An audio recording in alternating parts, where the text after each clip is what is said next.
For 3 years, my boyfriend Arthur had repeatedly suggested we live together, and I'd always declined. Now that we were engaged, I asked him if he wanted to move in. But he said, "It's not really convenient. There's a woman living at my place." I froze. "What?" He sighed a frustrated sound. "You're not even willing to satisfy my most basic intimate needs. What am I supposed to do? I'm not a saint.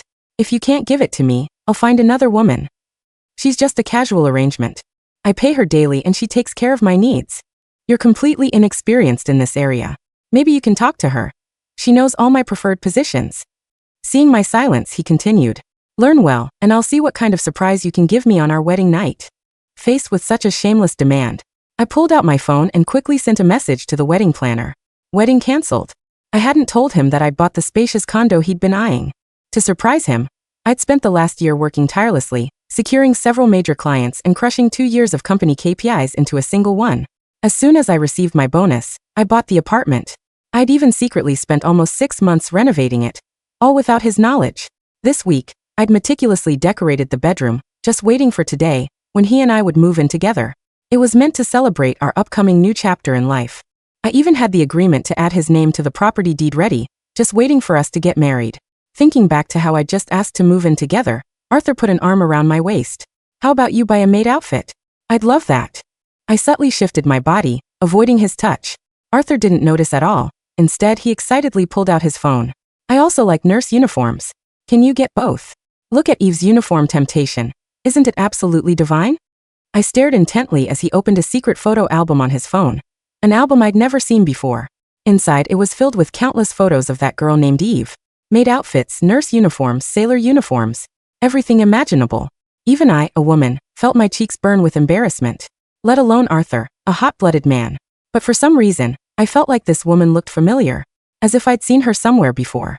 Before I could think it through, Arthur's gulping sound interrupted my thoughts. To cover his awkwardness, he continued to scroll through their intimate photos. All of them were taken after he'd told me goodnight. It was laughable that I used to think it was incredibly self-disciplined for a grown man to go to bed early and wake up early every day. I'd even secretly rejoiced at finding a man who shared my routine. But I never imagined his nightlife was so rich.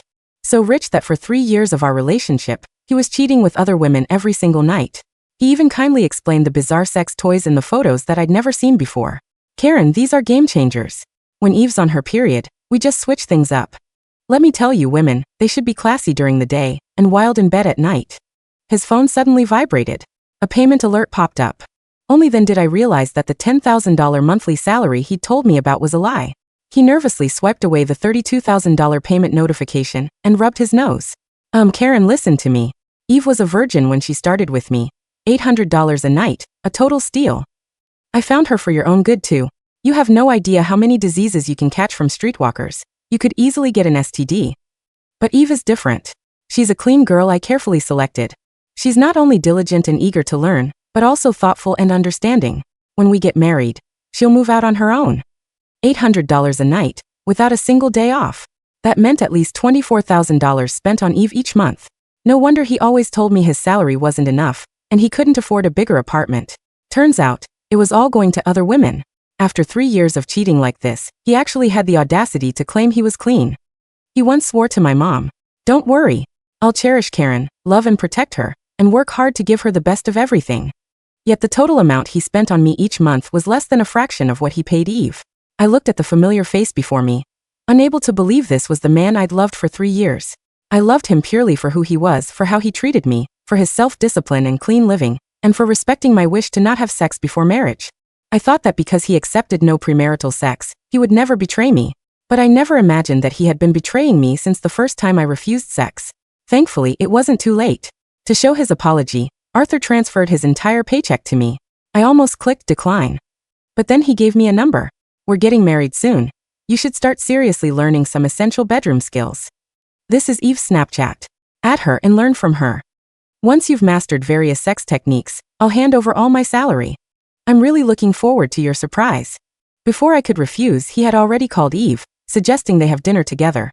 It wasn't until we arrived at the restaurant that I truly realized he wanted the 3 of us to eat together. His objective was for me to learn from Eve how to please him. I immediately exploded. "Arthur, do I look like some cheap tramp to you? If she wants to sell herself, that's her business, but don't you dare bring that trash near me." He, however, became even angrier, frowning in disbelief. What? I'm giving you money to learn how to please me, and you're refusing. Eve's even willing to teach you for free. You should be paying for this dinner, and you're cursing at me? Eve, with her no makeup and innocent look, quickly reached out to smooth the frown between his eyebrows. She started soothing him in a sweet, soft voice. Arthur, don't be so harsh on Karen. It's normal for her to be a bit reserved at first. You need to be more patient with her, just like you guided me in the beginning. Those loaded words made Arthur's face turn crimson. Just as I thought he was about to kiss Eve, he suddenly ushered her out of the private room. A wave of unease washed over me, and I wanted to leave too. But Arthur grabbed my hand. Karen, I can't wait any longer. Can we? Sensing his unusual arousal, I angrily picked up the iced soda from the table and dumped it right over his head. To my surprise, he just chuckled playfully. Karen, are you shy? Or are you jealous? And you know what? You're actually pretty cute when you're jealous. I couldn't take it anymore. I raised my hand and slapped him. Jealous? Hell no. I must have been out of my mind to ever fall for a disgusting jerk like you. You're trash. We're done. Arthur covered his rapidly reddening, swollen face, but instead of anger, his eyes filled with excitement. That's a strong slap. Even better than Eve's. It really gets me going. Hearing his vulgar words, my stomach churned. Seeing me keep dry heaving, Arthur stopped joking around and looked at me with concern. Karen, what's wrong? Are you feeling unwell? I'll take you to the hospital right away. I pushed him away. Get lost. Don't touch me. Only then did he understand that I was repulsed by him. He looked at me with a pained expression, his eyes turning red. Karen, don't you love me anymore? I'm willing to tell you all my secrets. Why don't you believe me? As if remembering something, he immediately booked an appointment at a hospital. If you don't believe me, I'll go get a blood test right now. I guarantee I'm completely clean. He actually thought that as long as he didn't have an STD, he was clean. How ridiculous. I took a deep breath and told him, word for word. Arthur, in my eyes you are absolutely filthy. He froze, his eyes wide, and swore to the heavens. Eve is an innocent college girl, clean and obedient. I couldn't possibly be dirty. I quickly refunded the $3,200. Whether you're dirty or not, it has nothing to do with me anymore. You and I, we're completely done from now on. Seeing that I wouldn't even take the money and was determined to break up with him, a sudden panic gripped him. He grabbed my arm and rushed out of the private room, telling Eve, who was waiting at the door, to come to the hospital with us. All the way there, he and Eve swore oaths together. Karen, once the blood test results are out, you'll know I wasn't lying to you. At the hospital, he frantically urged Eve to get her blood drawn with him.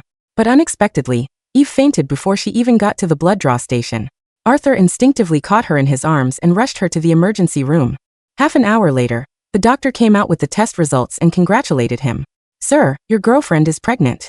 Congratulations, you're going to be a father. Arthur froze, looking at me with panic. Karen, listen to me. The doctor must have made a mistake. I always used protection. There's no way. The doctor looked at him, then at me, and instantly understood that the story of the three of us wasn't simple. She gave me a sympathetic glance before coldly addressing Arthur. Mr.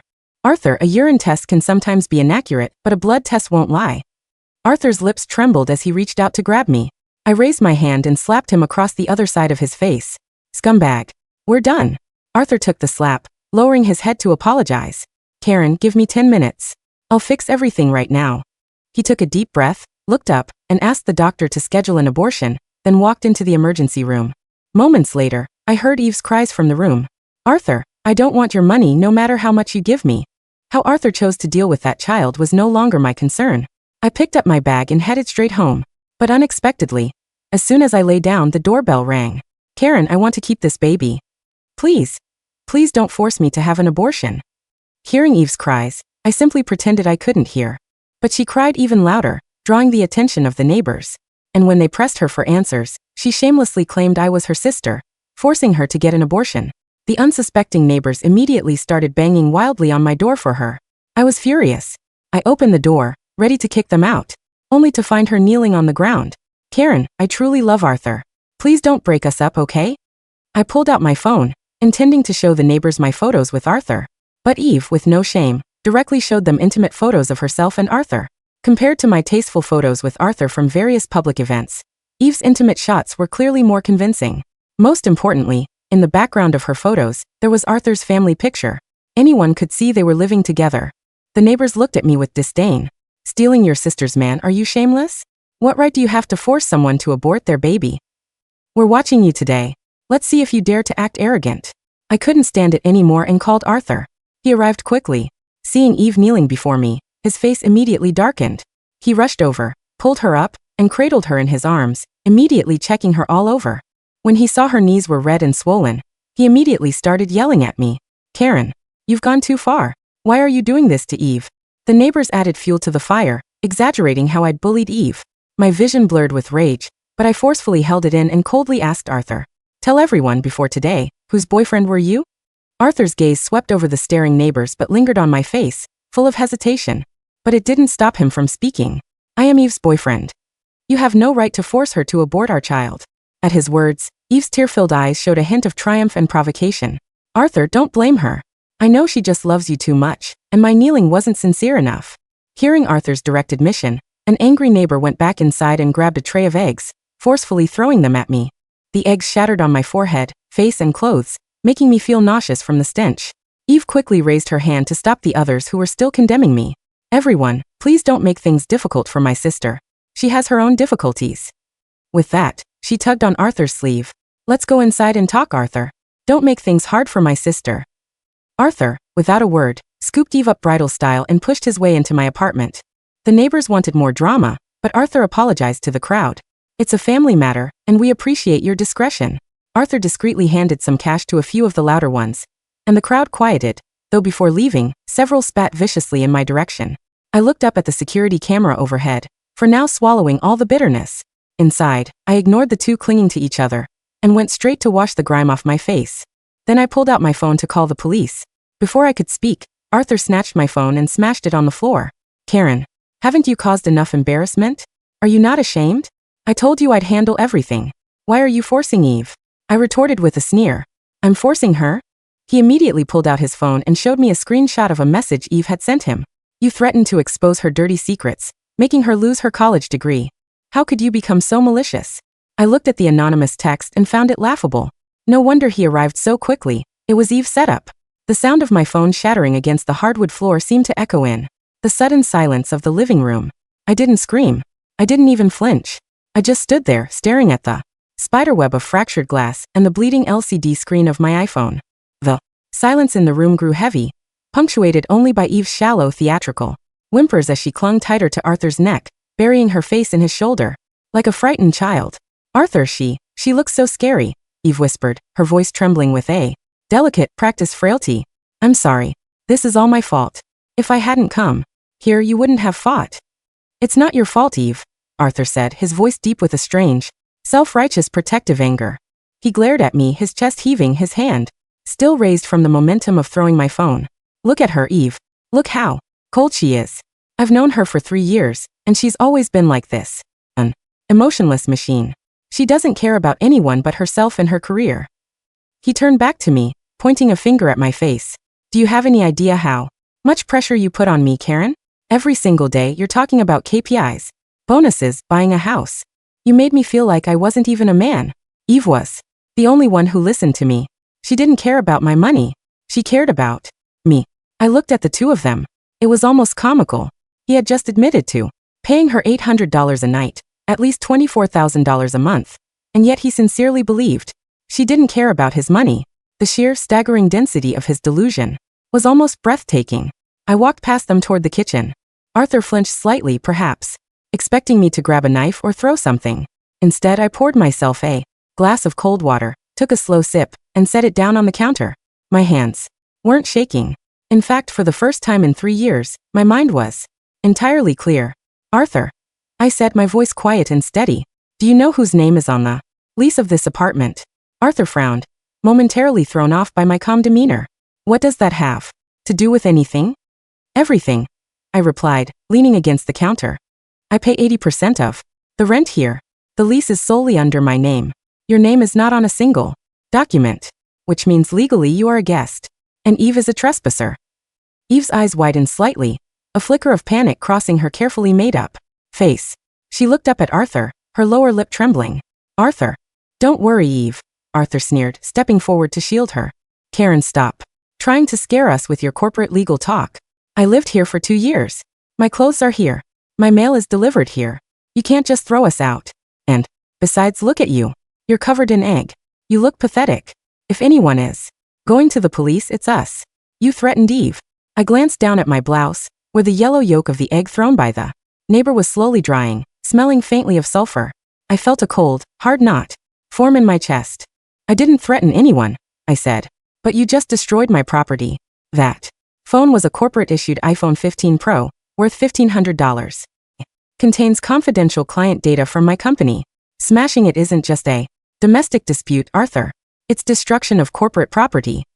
I reached into my pocket and pulled out my work iPad, which had been sitting on the kitchen counter. Thanks to the smart home ecosystem I'd set up, my iPad was linked to the cloud. With a few taps, I opened the security camera app. And as for the threats, I turned the iPad screen toward him. The hallway. Camera records in high-definition 1080p, with clear audio. It captured the entire sequence. It captured Eve kneeling on her own accord. It captured her showing the neighbors those photos. It captured the neighbor throwing eggs at me, while you stood by and watched. And it captured you pushing your way into my apartment. Arthur's face paled. The arrogance on his features began to crack, revealing the panic underneath.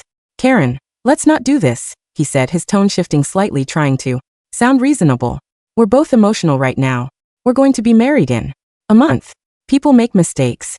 I only did this because I was worried about Eve and the baby. We are not getting married, I said clearly. I canceled the wedding planner 10 minutes ago. I'm canceling the venue, the caterer, and the florist tonight. And as for you, I tapped a button on my iPad, dialing the emergency services via Skype. No, wait. Arthur lunged forward to grab the iPad, but I stepped back behind the kitchen island, holding it out of his reach. Yes, hello? I'd like to report a domestic disturbance and home invasion. I said into the microphone, my voice crisp and professional. An estranged ex-partner and a female accomplice have forced their way into my apartment. Has destroyed my corporate-owned phone and is refusing to leave. Yes, the addresses. You crazy bitch. Arthur roared. Arthur, let's go. Please, let's just go. Eve panicked, pulling at his arm. Didn't want the police involved. As a clean college girl who charged $800 a night, the last thing she needed was a police record or a run-in with law enforcement that might expose her actual profession. Arthur glared at me, his eyes filled with a venomous hatred I had never seen before. You'll regret this, Karen. You think you're so smart? You're going to end up old, bitter, and alone in this empty apartment. Come on, Eve. We're leaving. Let's let this psycho have her precious peace. He scooped up his keys from the coffee table, grabbed Eve by the hand, and stormed out of the apartment, slamming the door behind them so hard the hallway light fixture rattled. I stood in the silent apartment for a long moment. Then I let out a long, slow breath. I didn't cry. Instead, I went into the bathroom, stripped off my ruined clothes, and stepped into the shower. As the hot water washed away the smell of the raw egg and the filth of the last 3 years, I closed my eyes and began to map out exactly how I was going to ruin him. The next morning, I didn't go to work. I took a personal day, my first in 3 years. I started by visiting the local police precinct. I presented the security footage from the hallway, the photos of my smashed phone, the receipts for the phone's corporate value, and the dry cleaning receipt for my ruined clothes. I also filed a formal complaint against the neighbor who had thrown the eggs, a middle-aged woman named Mrs. Gable from down the hall who had always fancied herself the self-appointed moral guardian of the building. The officer taking the report was thorough. When he saw the high-definition footage of Mrs. Gable throwing the eggs while Arthur and Eve stood by, he shook his head. This is clear-cut misdemeanor assault and criminal mischief, the officer said, typing rapidly. And the phone destruction crosses the threshold into grand larceny depending on the valuation. We'll be contacting Mr. Arthur and your neighbor. Thank you, officer, I said politely. I'd also like to request a civil standby for later today. I need to pack up my ex-fiancé's belongings and have them removed from my apartment. By 2 p.m., 2 police officers stood in my hallway as a professional moving service I'd hired packed every single one of Arthur's belongings into cardboard boxes. I didn't leave a single sock behind. Even the toothbrush in the bathroom and the half-empty cologne bottles on the dresser were thrown into the boxes. While the movers worked, Mrs. Gable came out of her apartment looking pale and nervous. She had clearly already received a call from the precinct. When she saw the police officers standing in the hallway, she looked like she wanted to melt into the floorboards. Miss Karen, she stammered, her voice lacking all the righteous fury she had displayed the night before. I wanted to apologize. I didn't know the whole story. That girl, Eve, she told us you were trying to kill her. Baby. Save it for the court, Mrs. Gable. I said, not even looking at her as I handed a clipboard to the lead mover. My lawyer will be in touch regarding the cleaning fees for the hallway carpet, my clothes, and the emotional distress of being assaulted outside my own home. She looked as if she was about to cry, but I walked past her without a second thought. Once Arthur's things were fully loaded into a local storage unit, I paid the 3-month rental fee up front, put the key in an envelope, and sent a text message to Arthur's mother via my newly activated replacement phone. Arthur's things have been moved to space 402 at Safeguard Storage on 5th Street. The first 3 months are paid for. The key is in his mailbox. Do not contact me again. If Arthur or anyone else contacts me, I will file a restraining order using the security footage from last night. A minute later, my phone vibrated. It was a call from Arthur's mother. I promptly blocked her number. Then I blocked Arthur's sister, his father, and his friends. I wanted a clean slate. But I wasn't done. I opened my laptop and logged into my bank portal. I had a separate, hidden savings account, the one containing my massive KPI bonus of $150,000, which I had planned to use to pay off the remaining balance on the luxury condo. I called the real estate agent, Sarah, who had helped me secure the condo. Karen. Hi. I was just about to call you, Sarah said enthusiastically. The final inspection on the condo went beautifully. We're ready to schedule the deed signing ceremony for next week. Shall I draft the paperwork to include Arthur's name as we discussed? No, Sarah, I said, my voice steady. Draft the deed solely in my name. And I want to fast-track the closing. I can wire the remaining balance today. Oh, Sarah paused, sensing the shift in tone. Of course. I'll get that updated right away. I'm sorry if. Well, I'll have the papers ready by tomorrow morning. Thank you, Sarah. After hanging up, I sat back and looked at the digital blueprint of the condo. It was a gorgeous, 2,200 square foot penthouse with floor-to-ceiling windows, overlooking the city skyline. I had spent 6 months choosing the perfect Italian marble for the kitchen counters, the customized walk-in closet, and the high-end sound system. It was supposed to be our dream home. Now it was going to be my sanctuary. And Arthur would never set foot inside it. But my curiosity about Eve was growing. Arthur had mentioned she was a clean college girl and an innocent virgin when they met. Yet she charged $800 a night, possessed an array of sophisticated adult toys, and knew all his preferred positions. The math didn't add up. I opened my laptop and contacted an old classmate from university, Marcus, who now ran a private investigation firm specializing in corporate background checks and domestic disputes. Karen? Long time no see, Marcus said when he picked up. What can I do for you? I need a complete background check on a girl named Eve, I said. I have her Snapchat handle, her phone number, and a few photos. I want to know everything. Where she goes to school, who her family is, and how she's making her money.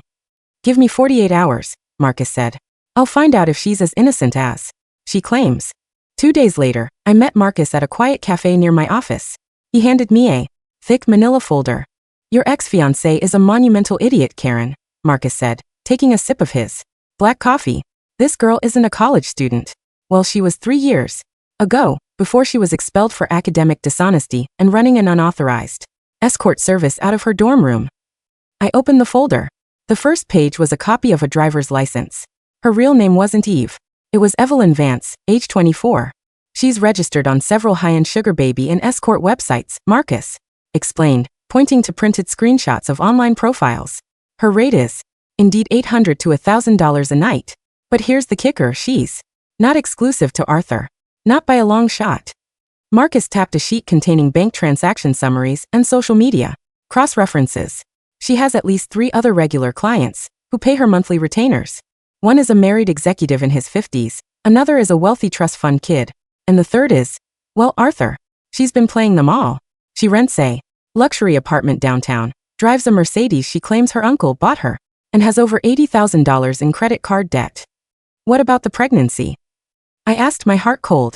Marcus smiled grimly. That's the most interesting part. I managed to get a copy of her prenatal medical records through a contact at the clinic she visited. She's indeed pregnant, about 8 weeks along. But according to her own private messages with another sugar daddy, which we managed to recover from an public forum database she used under a pseudonym, she has no idea who the father is. She's telling all 3 of them that they are the father to see who will pay her the largest lump sum to settle it. I looked at the printed screenshots of her messages. He's so gullible, Eve had written to a friend on WeChat. Arthur thinks he's my first. He actually believes I'm a virgin he rescued. He's talking about leaving his fiancée for me. If I tell him the baby is his, he'll easily give me 50 grand for expenses. The other guy, the older executive, is already offering to buy me a condo if I keep it quiet from his wife. I felt a sudden, sharp urge to laugh.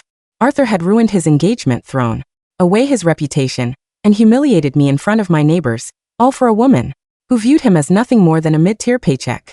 There's more, Marcus added. Arthur's financial situation is a disaster. You know he told you he made $10,000 a month? He actually makes about $6,000 before taxes.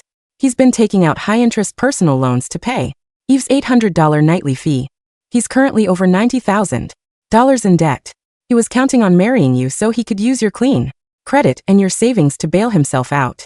The pieces of the puzzle fell into place with terrifying precision. Arthur had been pushing for us to live together because he couldn't afford his own lifestyle anymore.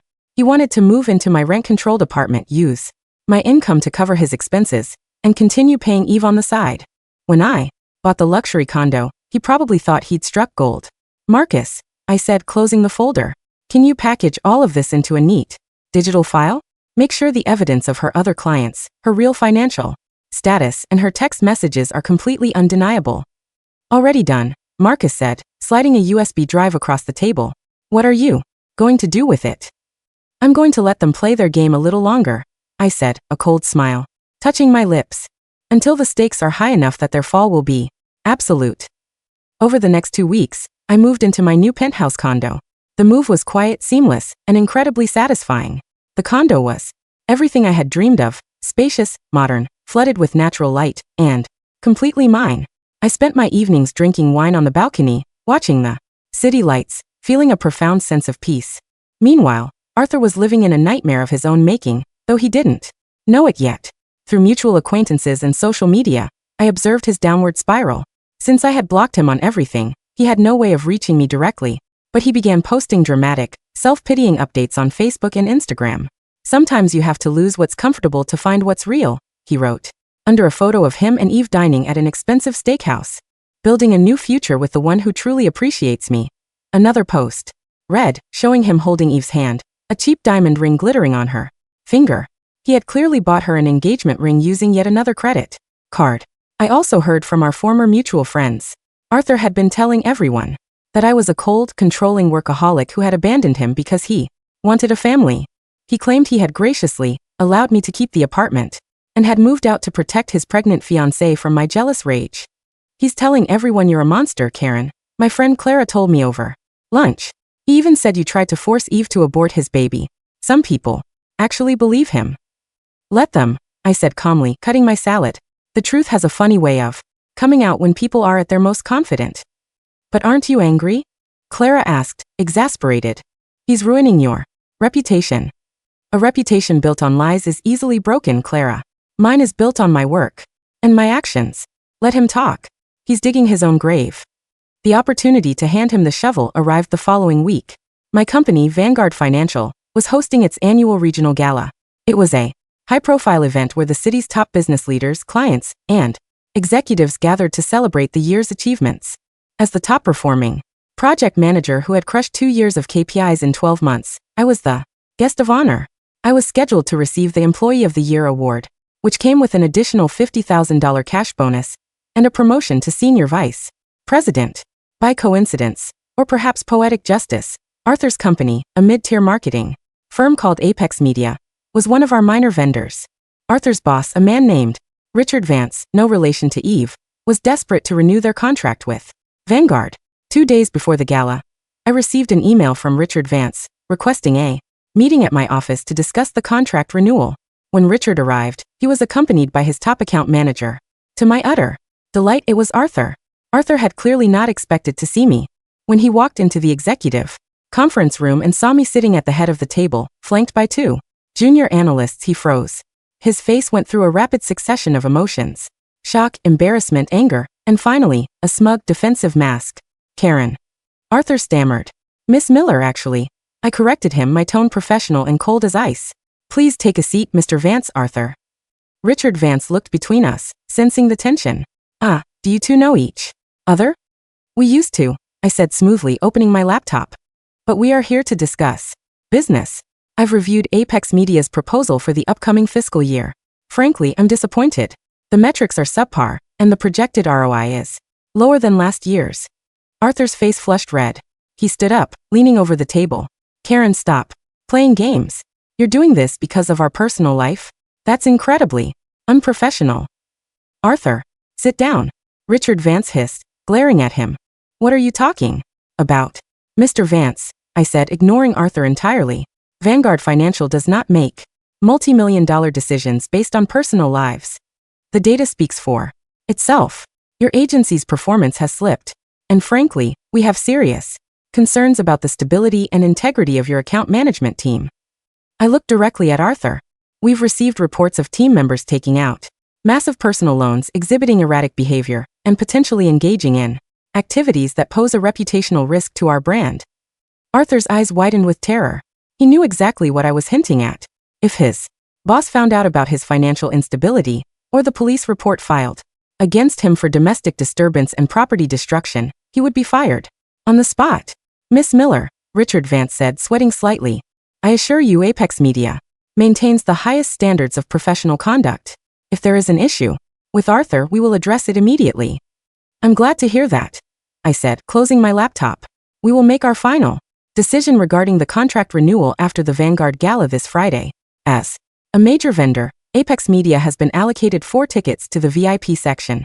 I expect to see your leadership team there. We will announce our vendor decisions during the closing remarks. Of course. We will be there, Richard said, shaking my hand warmly. Thank you for your time, Miss Miller. As they walked out, Arthur lingered behind for a second. He turned to me, his voice a low, desperate whisper. Karen, please. Don't do this. Don't ruin my career. I know you're mad about Eve, but she's pregnant. I have a family to support now. Have some decency. I looked at him, my expression entirely blank. Decency, Arthur? You stood by while your neighbors threw garbage at me. You smashed my phone. You lied to me for 3 years while spending thousands on an escort. You don't get to talk to me about decency. She's not an escort. She's my fiancée, he hissed. We'll see about that on Friday, I said softly. Make sure you bring her to the gala, Arthur. After all, it's a celebration of achievements. The night of the Vanguard Gala was spectacular. The grand ballroom of the Ritz-Carlton was adorned with crystal chandeliers, white orchids, and gold accents. The city's elite mingled over champagne and live jazz. I arrived in a stunning, emerald green silk gown that clung perfectly to my figure, my hair styled in elegant waves. I looked radiant, confident, and entirely unbothered.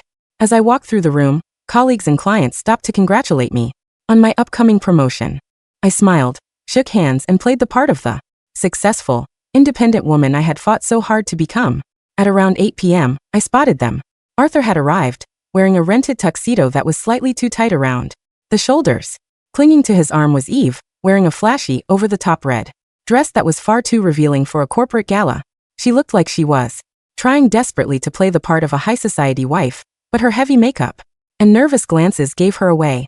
Arthur looked tense, his eyes scanning the room until they landed on me. He whispered something to Eve, and the two of them began walking toward me. Karen, Arthur said, trying to sound confident in front of his boss Richard Vance, who was standing nearby. What a lovely event. I'd like to officially introduce you to my fiancée Eve. Eve smiled, a sweet, sugary expression that didn't reach her eyes. Hi, Karen. I really hope there are no hard feelings between us. We're all adults here, right? And with the baby coming, we really want to focus on positive energy. She pointedly touched her still flat stomach, flashing her cheap diamond ring. Several of my colleagues were standing nearby, watching the exchange with interest. They had heard the rumors Arthur had spread, and they were waiting to see how I would react. I took a sip of my champagne and smiled warmly. Of course, Eve. No hard feelings at all. In fact, I'm glad you're here. I actually have a small engagement gift for the two of you. Arthur frowned, suspicious. A gift? You? Yes, I said, gesturing to the large projection screens flanking the main stage. Actually, why don't we take our seats? The awards ceremony and vendor announcements are about to begin. Richard Vance joined us, looking eager. Miss Miller, we are looking forward to the announcements. I trust Apex Media will continue our wonderful partnership. We shall see, Richard, I said smoothly. Let's enjoy the presentation. We all moved to the VIP tables near the front of the stage. Arthur and Eve sat at the Apex Media table, While I took my place at the Vanguard executive table, the president of Vanguard, a distinguished woman named Victoria, took the stage. After a brief speech thanking our partners, she began the award ceremony. And now, for our most prestigious honor of the evening, Victoria announced, her voice echoing through the ballroom, the Employee of the Year. This individual has not only doubled her team's productivity, but she has also secured 3 of our largest global accounts this year alone. Please join me in congratulating our new Senior Vice President of Project Management, Karen Miller. The room erupted into thunderous applause. I stood up, smoothing my gown, and walked up the steps to the stage. Victoria handed me the Crystal Award in a microphone. Thank you, Victoria, and thank you to everyone at Vanguard, I said, my voice clear and steady. This has been a year of immense growth, both professionally and personally. I've learned that in business, as in life, success is built on transparency, integrity, and clearing out the liabilities that hold us back. I looked directly at Arthur's table. He was clapping half-heartedly, his face tight with envy. To celebrate this new chapter, I continued, I'd like to share a brief presentation highlighting the values that drive our success here at Vanguard. We believe in looking beneath the surface, conducting thorough due diligence, and never accepting a deal at face value. I clicked a remote control in my hand. The main projector screens behind me flickered, but instead of a corporate slideshow of charts and metrics, a document appeared on the screen. It was a copy of Evelyn Vance's driver's license, followed immediately by screenshots of her active profiles on 3 different escort and sugar baby websites, complete with her rates, photos in various revealing outfits, and her real name. The ballroom fell into a dead, shocked silence. What the hell? Arthur gasped, his voice carrying in the quiet room. Eve's face drained of all color. She stood up so fast she knocked her champagne glass over, spilling it onto the white tablecloth. Arthur, turn it off. She's lying. That's fake. But I wasn't done. I clicked the remote again. The next slide showed the bank transaction logs. Marcus had uncovered detailed records of Eve receiving monthly payments from 3 different men simultaneously, including Arthur. And then the final blow. The screenshots of Eve's private WeChat messages. He's so gullible. Arthur thinks he's my first. If I tell him the baby is his, he'll easily give me 50 grand. The other guy, the older executive, is already offering to buy me a condo. The murmur in the crowd grew into a deafening roar of whispers, gasps, and shocked laughter. Arthur sat frozen, his jaw literally hanging open, his eyes glued to the screen. He looked at the messages, then at Eve, then back to the screen. The reality of his entire life, his pride, his clean girl, his sacrifices, his mountain of debt, was unraveling in front of 500 of the most influential people in the city. You? Arthur stammered, turning his gaze to Eve, his face turning a dangerous shade of purple. Arthur, it's a lie. She hacked me. She fabricated those. Eve screamed, tears of panic streaming down her face as she grabbed his arm. But Richard Vance, Arthur's boss, was already standing up. He looked at the screen, then at Eve, and his eyes went wide. Evelyn. Richard gasped, his voice trembling with a different kind of horror. Arthur turned to his boss. Richard, do you know her? Richard's face went completely pale. Arthur, she is the girl. My business partner, Harrison, has been paying for the last 6 months. Harrison literally told me about her last week. He showed me her profile. The realization hit Arthur like a freight train. He wasn't even her primary sugar daddy. He was just the dumbest one. You absolute whore. Arthur roared, standing up and shoving Eve away from him. Eve fell back against the table, crying hysterically as security guards began moving quickly toward their table. Mr. Arthur, Miss Vance, I must ask you to leave the premises immediately, the head of security said, his voice firm as he and 3 other guards surrounded them. Get away from me. Arthur screamed at Eve, who was trying to grab his tuxedo jacket. Don't touch me. You lied to me. You stole my money. The baby is the baby even mine. I don't know. Eve shrieked, her innocent facade completely shattered, revealing the desperate, angry street-smart hustler underneath. You think I'd have a baby with a broke loser like you? You couldn't even afford my daily rate without taking out loans, you pathetic joke. The entire ballroom watched in stunned silence as the security guards dragged the screaming, cursing couple out of the venue. I stood on the stage, calmly holding my award. I turned back to Victoria and the audience, raising my microphone one last time. As I said, I smiled smoothly. Due diligence is everything. Thank you all, and enjoy the rest of your evening. The crowd erupted into applause, this time accompanied by standing ovations from the executives who appreciated a truly ruthless, high-stakes execution. Richard Vance walked up to the stage, looking utterly defeated. He looked up at me, his hands shaking. Miss Miller. Karen. I am so sorry, Richard stammered. Arthur will be terminated immediately. I had no idea. Please, Vanguard cannot terminate our contract over this. We will discuss the contract on Monday, Richard, I said, looking down at him from the stage. But I suggest you find a new account manager who actually understands how to manage his assets. Yes, of course. Immediately, Richard said, scurrying away. The next morning, I woke up in my quiet, beautiful penthouse condo. I made myself a cup of espresso, sat on the balcony and opened the local news. On my iPad, there was no mention of the gala drama. Vanguard's PR team had kept it strictly private, but I did receive a series of emails and notifications that brought a smile to my face. First, an email from the police department. Arthur had been officially charged with grand larceny and criminal mischief for the destruction of my corporate phone and the forced entry. Mrs. Gable had also been issued a heavy fine and a court date for misdemeanor assault. She had already sent a long, groveling email, begging me to drop the charges, which I forwarded directly to my lawyer. Second, a text message from Arthur's mother. Karen, please call me. Arthur is in jail. He had a breakdown last night and got into a fight with Eve's other client. He's ruined. His company fired him, his bank accounts are frozen, and the loan sharks are coming to our house. Please. You loved him once. Help him. I deleted the message and blocked the new number. My phone vibrated. It was Marcus, my investigator. Hey Karen. Just wanted to give you the final update, Marcus said. Arthur's done. He spent the night in a holding cell. When he got out, he went to Eve's apartment to demand his engagement ring back, only to find she'd already packed her things and skipped town. She cleared out what was left of his bank account. He'd given her joint access last week. And the baby? I asked, taking a sip of my coffee. Who knows? She's probably looking for her next target in another city. But Arthur is facing 3 separate lawsuits from his lenders, a criminal charge from your company, and he's completely blacklisted from every marketing firm in the state. Good, I said, feeling the final weight of the last 3 years lift off my shoulders. Thank you, Marcus. Send me your invoice.